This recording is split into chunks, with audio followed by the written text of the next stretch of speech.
Werewolf here. So, Mitt Romney of Massachusetts is running for Senate in Utah.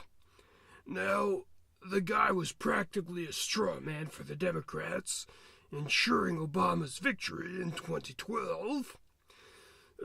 He had run for the Republican nomination back in 2008 and lost to John Forrestal McCain. Then he decides he should run in 2012 again.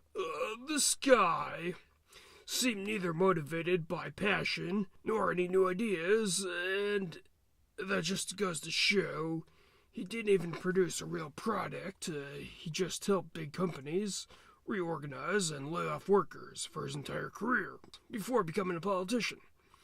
In 2012, they had a lot of real conservative candidates. The kind country club Republicans like Mitt Romney are easily embarrassed by. You had Herman Cain, who was far more blacker than mulatto Obama. You had Michelle Bachmann. I like the idea of our first woman president being a hot Republican. You had other candidates, all of them far from perfect, but far more interesting than Romney.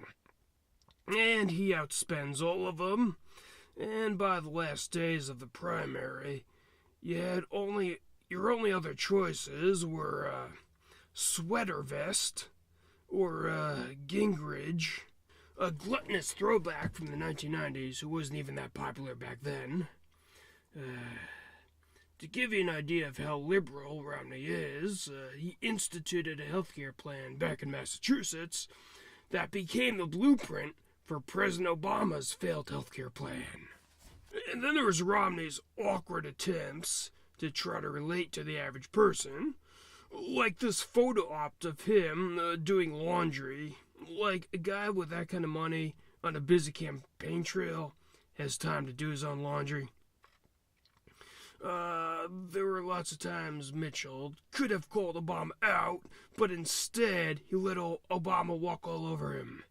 He had these stupid Obama campaign niches like binders full of women, claiming the military didn't use bayonets.